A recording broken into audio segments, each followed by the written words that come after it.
Welcome students अब आते हैं हम प्रश्न वाली 11.4। देखिए इसमें हम अति परवलय के बारे में पढ़ेंगे जिसको हाइपरबोला बोलते हैं। ठीक है, तो अति परवलय हाइपरबोला।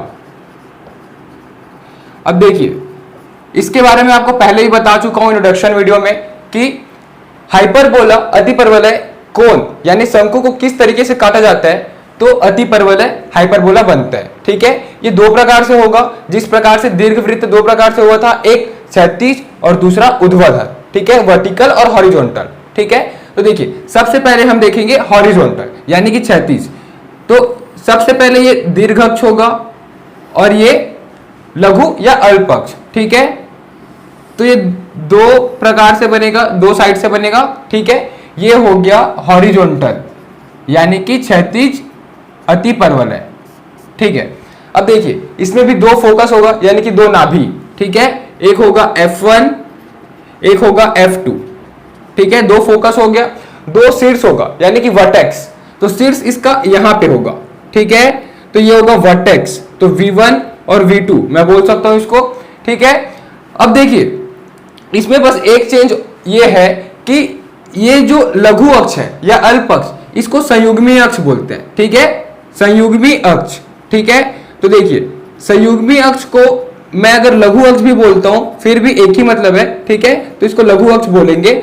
और ये जो दीर्घ अक्ष है, ठीक है, उसको अनुप्रस्थ अक्ष बोलते हैं। ठीक है, तो अनुप्रस्थ अक्ष जिसे मैं दीर्घ अक्ष भी बोल सकता हूं। ठीक है, तो देखिए दीर्घ अक्ष मतलब अनुप्रस्थ अक्ष होगा और लघु अक्ष मतलब संयुग्मी अक्ष होगा।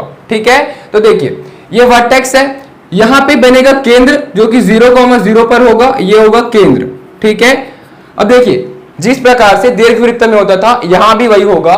केंद्र से लेके वर्टेक्स का दूरी क्या होता था, देखिए शीर्ष का दूरी क्या होता था, दीर्घ अक्ष में है। ठीक है, तो देखिए a होता था दूरी, तो ये क्या होगा a,0 और ये क्या होगा -a,0। ठीक है, अब देखिए फोकस, तो फोकस का दूरी क्या रहता था, c रहता था, नाभि तक का दूरी, तो ये क्या हो जाएगा c,0 और ये -c,0। ठीक है, अब दीर्घ अक्ष की लंबाई क्या होता था, 2a होता था, यहां भी 2a ही होगा। ठीक है, तो 2a ये होगा दीर्घ अक्ष की लंबाई और लघु अक्ष की लंबाई 2b होता था, इतना b और फिर ये b, तो b plus b 2b, a plus a 2a। ठीक है, तो इसी प्रकार से यहां पे 2b हो जाएगा, ये लघु अक्ष। अब देखिए जो एसेंट्रिसिटी यानी उत्केंद्रता वो प्रीवियस जैसे है यानी कि दीर्घवृत्त के जैसे ही है। ठीक है, तो एसेंट्रिसिटी E बराबर C/A ही होगा। ठीक है, और L लेटस रेक्टम नाभि लंब जीवा, ठीक है, वो क्या होगा 2b²/a। ये दोनों में कोई चेंजेस नहीं है, वैसा का वैसा ही है। ठीक है, अब देखिए हम निर्देशांक अगर निकालने जाए फोकस यानी नाभि का, तो देखिए नाभि का निर्देशांक क्या हो जाएगा, तो नाभि का निर्देशांक देखिए +-c,0 लिख सकता हूं, तो +-c,0 जैसा कि उसमें होता था। ठीक है, और देखें शीर्ष का, तो शीर्ष का यानी वर्टेक्स तो क्या होगा +-a,0। ठीक है, समझ में आया। अब इसी प्रकार से वर्टिकल यानी कि ऊर्ध्वाधर हाइपरबोला अति परवलय के बारे में देख लेते हैं। तो देखिए ये दो साइड से ऐसा बनेगा, ये होगा इसका दीर्घ अक्ष, ये होगा लघु अक्ष। ठीक है, तो देखिए हम क्या करेंगे, दीर्घ अक्ष की लंबाई क्या होगा, तो इसका भी दीर्घ अक्ष का लंबाई 2a होगा। ठीक है, तो दीर्घ अक्ष की लंबाई 2a होगा। तो देखिए यहां पे फोकस यानी नाभि कहां पे होगा, एक होगा F1 यहां पे, एक होगा F2 यहां पे। ठीक है, तो इसका कोऑर्डिनेट क्या होगा यानी निर्देशांक क्या होगा, तो अगर देखें तो ये y तरफ जा रहा है यानी कि x का मान 0 होगा। ठीक है, लेकिन y का मान क्या होगा प्लस में है और फोकस तक की दूरी क्या होता है c, तो 0,c और 0,-c। ठीक है, तो दीर्घ अक्ष की लंबाई देखिए तो ये क्या होगा शीर्ष होगा। ठीक है, और शीर्ष यानी कि वर्टेक्स, तो ये क्या होता है इसका दूरी a तक का होता है, तो 0,a होगा और ये 0,-a होगा। तो दीर्घ अक्ष की लंबाई क्या होता है a+a 2a, वैसे ही लघु अक्ष की लंबाई b+b 2b। ठीक है, ये लघु अक्ष b+b 2b हो जाएगा।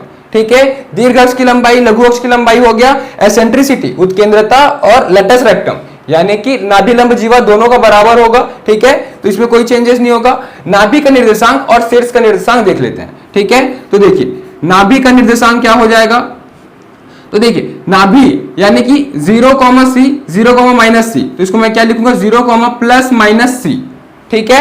अब देखते हैं शीर्ष का निर्देशांक, तो शीर्षों का निर्देशांक अगर देखेंगे तो क्या होगा, देखिए 0, 0 फिर +-A, तो 0, +-A, ठीक है, समझ में आ गया। अब देखते हैं ए बी और सी का रिलेशन। देखिए पिछले में क्या था, दीर्घवृत्त में ए बी सी का रिलेशन क्या था, a² = b² + c²। क्यों, क्योंकि a सबसे बड़ा रहता था, ठीक है। लेकिन देखिए यहां क्या होगा, ए बी सी का रिलेशन दोनों के लिए होगा, ठीक है। तो ए बी सी का संबंध क्या होगा, c का स्क्वायर बराबर a का स्क्वायर प्लस b का स्क्वायर। देखिए यहां सबसे बड़ा c होगा, ठीक है। क्यों, क्योंकि देखिए सबसे बड़ा यहां पे फोकस जा रहा है, उससे छोटा देखिए a तक का दूरी है और उससे छोटा b तक का दूरी होगा, ठीक है। तो सबसे बड़ा यहाँ पे c होगा, इसलिए c का स्क्वायर बराबर a का स्क्वायर प्लस b का स्क्वायर, ये होगा रिलेशन a b c के बीच, ठीक है। अब देखते हैं सबसे इंपॉर्टेंट चीज समीकरण, ठीक है। तो देखिए इसका समीकरण क्या होगा, तो इसका भी समीकरण दीर्घवृत्त के समीकरण के जैसा ही होगा, बस फर्क क्या होगा, उसमें बीच में प्लस होता था, यहां माइनस होगा, ठीक है। वही देखिए हमें पहचानना है कि ये दीर्घवृत्त का समीकरण है कि अतिपरवलय का समीकरण है। तो देखिए इसका समीकरण निकाल लेते हैं।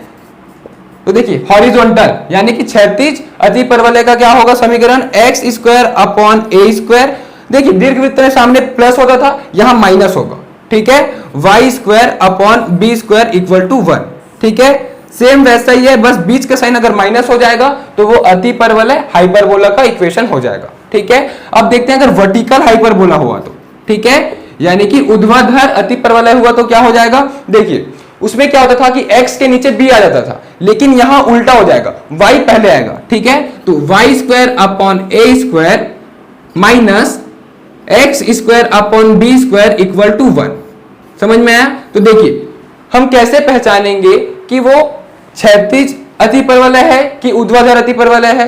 तो सिंपल सी बात है, अगर सामने x² / a², तो पहले x का अगर दिया होगा तो वो क्षैतिज यानी हॉरिजॉन्टल होगा, अगर सामने y दिया होगा पहले तो वो वर्टिकल यानी कि ऊर्ध्वाधर अतिपरवलय होगा, ठीक है।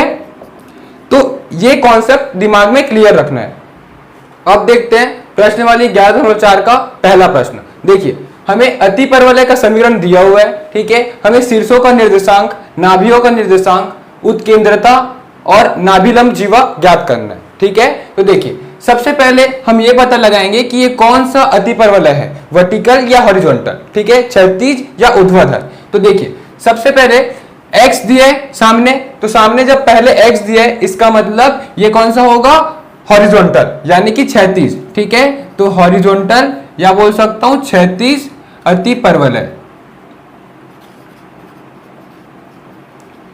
तो देखिए इसका समीकरण क्या होता है, समीकरण x² / a² - y² / b² = 1।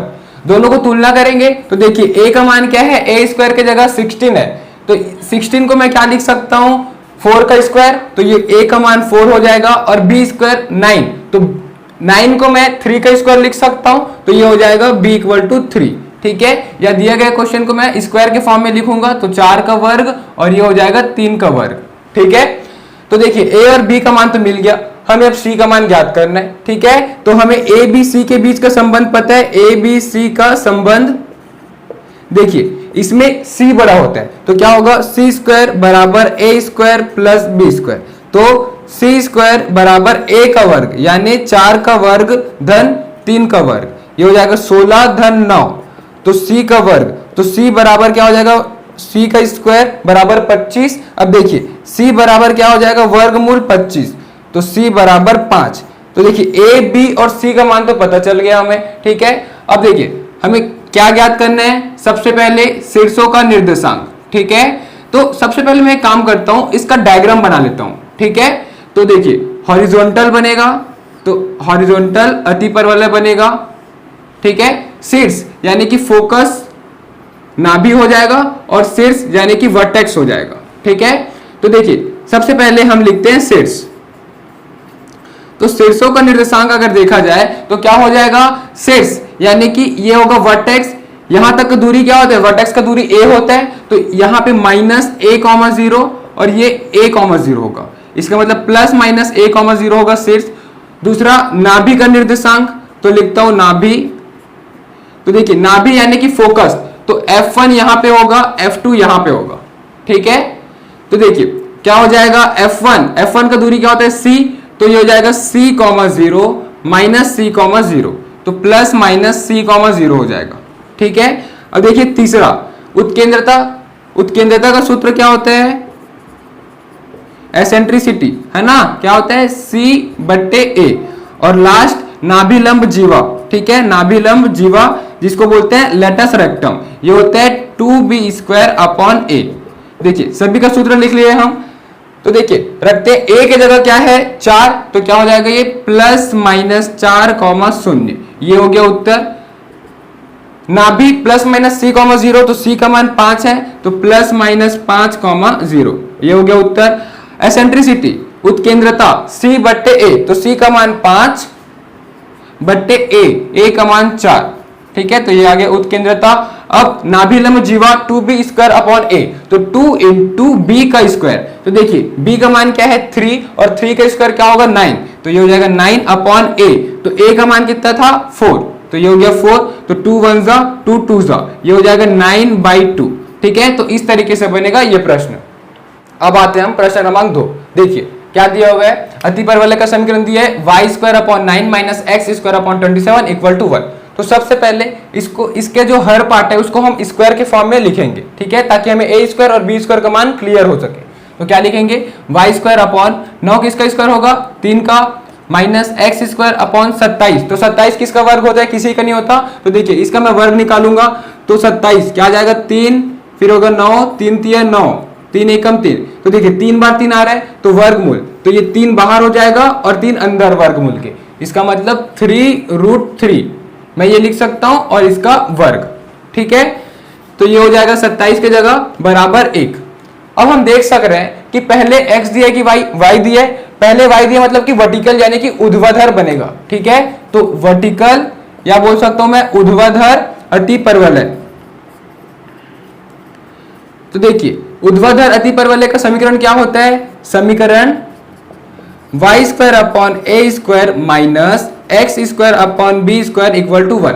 देखिए दोनों को तुलना करूंगा, कंपेयर करूंगा, तो a का मान देखिए क्या हो जाएगा 3, और b का मान 3 वर्गमूल 3, ठीक है, समझ आया। अब देखिए a और b का मान तो मिल गया, अब c का मान हमें निकालना है। तो a b c के बीच का संबंध हमें पता है, a b c का संबंध। अब आते हैं प्रश्न क्रमांक 3 में। देखिए क्या दिया हुआ है, 9y² -4x² बराबर 36। देखिए ये सब मैं क्यों लिखा हूं, क्योंकि प्रश्न क्रमांक 2 के जैसे ही बनेगा, ये एक वर्टिकल ऊर्ध्वाधर, ठीक है, ऊर्ध्वाधर अतिपरवलय का एक प्रकार है, इसलिए ये सूत्र मैं पहले से लिखा हूं। सूत्र कैसे बनेगा मैं समझा चुका हूं, अब देखिए खाली मान में चेंजेस होना है, ठीक है। तो देखिए सबसे पहले इसको मैं अतिपरवलय के व्यापक समीकरण में चेंज करूंगा, ठीक है। तो देखिए क्या हो जाएगा, यहाँ पे 1 होना चाहिए, यहाँ पे 36 है, तो मैं क्या करूंगा दोनों तरफ यानी कि दोनों पक्ष पर मैं 36 से भाग दे दूंगा। तो क्या हो जाएगा 9y² भागित 36 -4x² भागित 36 बराबर 36/36। तो ये हो जाएगा 1 हो गया, ठीक है, ये हो गया 1। देखिए ये क्या हो जाएगा 9 × 9 9 × 36, यानी कि y²/4, ये होगा 4, तो 4 को मैं 2 का वर्ग लिख सकता हूं, माइनस 4 × 4 4 नहीं है 36, तो x²/9, तो 9 को मैं 3 का वर्ग लिख सकता हूं, तो 3 का वर्ग, ठीक है। अब देखिए मैं देख सक रहा हूं कि सामने y है, इसका मतलब वर्टिकल ऊर्ध्वाधर अतिपरवलय बनेगा, ठीक है। तो इसका समीकरण क्या होता है, y²/a² -x² = 1। दोनों को तुलना करूंगा तो a का मान 2 आ जाएगा और b का मान 3। a और b का मान पता चल गया, c का मान निकाल लेते हैं। तो देखिए c² = a² + b² होता है, तो c² = a का स्क्वायर यानी 2 का स्क्वायर, क्या हो जाएगा 2 का स्क्वायर प्लस b का स्क्वायर यानी 3 का स्क्वायर, ये हो जाएगा 4 + 9, तो c² तो c = 9 और 4 क्या होगा 13, और इधर वर्ग इधर जाके वर्गमूल हो जाएगा, तो वर्गमूल 13, तो c का मान क्या हो गया वर्गमूल 13। a b c का मान पता चल गया, अब शीर्ष निकाल लेते हैं। शीर्ष क्या होता है 0, ±a, ठीक है, तो 0, ±a का मान क्या है 2, ठीक है। वैसे ही नाभि, नाभि क्या होता है 0 प्लस माइनस सी, तो 0 प्लस माइनस सी, तो सी का मान क्या है वर्गमूल 13। एसेंट्रिसिटी, उत्केंद्रता निकालते हैं सी बट्टे ए, तो सी का मान वर्गमूल 13 बट्टे ए का मान 2, ठीक है। नाभि लंब जीवा क्या होता है 2 इंटू बी का वर्ग, तो बी का वर्ग यानी 3 का वर्ग 9 हो जाएगा और ए का मान 2, तो 2 और 2 कट जाएगा, कितना आ जाएगा 9। तो इस प्रकार से बनेगा प्रश्न क्रमांक 3। अब आते हैं प्रश्न क्रमांक 4। देखिए क्या दिया हुआ है 16x का वर्ग माइनस 9y का वर्ग बराबर 576। तो सबसे पहले इसको अतिपरवलय के व्यापक समीकरण के रूप में चेंज करते हैं, ठीक है। तो देखिए क्या हो जाएगा, यहाँ एक होता है 576 दिया हुआ है, तो दोनों तरफ 576 से भाग दे दूंगा, ठीक है। तो देखिए क्या हो जाएगा 16x का वर्ग भागित 576 माइनस 9y का वर्ग भागित 576 बराबर 576 भागित 576, तो ये हो जाएगा 1, ठीक है। देखिए ये क्या हो जाएगा 16 एकम 16 और ये हो जाएगा 36 माइनस, देखिए 9 एकम 9, ये हो जाएगा 64, तो y स्क्वायर बट्टे 64 बराबर 1। अब देखिए ये एक अतिपरवलय का समीकरण बन गया। अब हमें ये पहचानना है कि ये हॉरिजॉन्टल बनेगा कि वर्टिकल, ठीक है, यानी 36 की ऊर्ध्वाधर, तो सामने x है, तो x है मतलब ये 36 बनेगा हॉरिजॉन्टल, ठीक है। तो हॉरिजॉन्टल यानी कि 36 अतिपरवलय। तो इसका हम समीकरण लिख लेते हैं। इसका व्यापक समीकरण क्या होता है x square upon a square minus y square upon b square equal to 1, ठीक है। तो देखिए दोनों को तुलना करेंगे तो a का मान क्या हो जाएगा 6, क्योंकि 36 को मैं क्या लिख सकता हूँ 6 का वर्ग लिख सकता हूँ और 64 को मैं 8 का वर्ग लिख सकता हूँ, ठीक है। तो a का वर्ग यहाँ 6 का वर्ग दिया है, तो a बराबर 6 हो गया और b बराबर 8 हो गया, ठीक है। a और b का मान तो पता चल गया, अब c का मान निकालते हैं, ठीक है। तो a b c का संबंध, देखिए c सबसे बड़ा होता है, तो क्या हो जाएगा c स्क्वायर बराबर a स्क्वायर धन b स्क्वायर, c का मान निकालना तो c का स्क्वायर बराबर a का स्क्वायर, यानी 6 का स्क्वायर धन 8 का स्क्वायर, ये हो जाएगा 36 धन 64, ये हो जाएगा 100, ठीक है। तो c का वर्ग, तो c बराबर वर्गमूल 100 क्या हो जाएगा 10, तो c का मान हो गया 10। अब देखिए a b c का मान तो मिल गया। हमें पता है कि जब हॉरिजॉन्टल यानी 36 अतिपरवलय होते हैं तो शीर्ष का निर्देशांक क्या होता है, नाभि का निर्देशांक क्या होता है, उत्केंद्रता यानी एसेंट्रिसिटी और लैटिस रेक्टम हमें पता है, ठीक है। प्रश्न क्रमांक 1 में भी हम देखे हुए हैं और इंट्रोडक्शन वीडियो में भी समझाया हुआ हूं। तो देखिए क्या होगा शीर्ष प्लस माइनस a, 0, तो प्लस माइनस a का मान देखिए कितना आया था 6, तो 6, 0 हो जाएगा। दूसरा नाभि प्लस माइनस c, 0, तो c का मान 10 आया है, तो क्या हो जाएगा प्लस माइनस 10, 0। अब देखिए उत्केंद्रता यानी एसेंट्रिसिटी c बाई ए, तो c का मान 10 है, तो 10 बट्टे a, तो a का मान 6 है, तो ये दोनों आपस में कट जाएगा, क्या हो जाएगा 5 दूनी 10, ये हो जाएगा 3 दूनी 6, ठीक है। तो 5 बट्टे 3 हो जाएगा उत्तर। अब देखिए 2b स्क्वायर अपॉन a क्या होता है लैटिस रेक्टम नाभि लंब जीवा, तो 2 इंटू b का वर्ग, तो b का वर्ग क्या हो जाएगा 8 का वर्ग 64 बट्टे a, तो a का मान कितना है 6, तो 2 एकम 2, 2 तिया 6, ठीक है। तो ये क्या हो जाएगा 64 बट्टे 3। तो इस तरीके से बनेगा प्रश्न क्रमांक 4।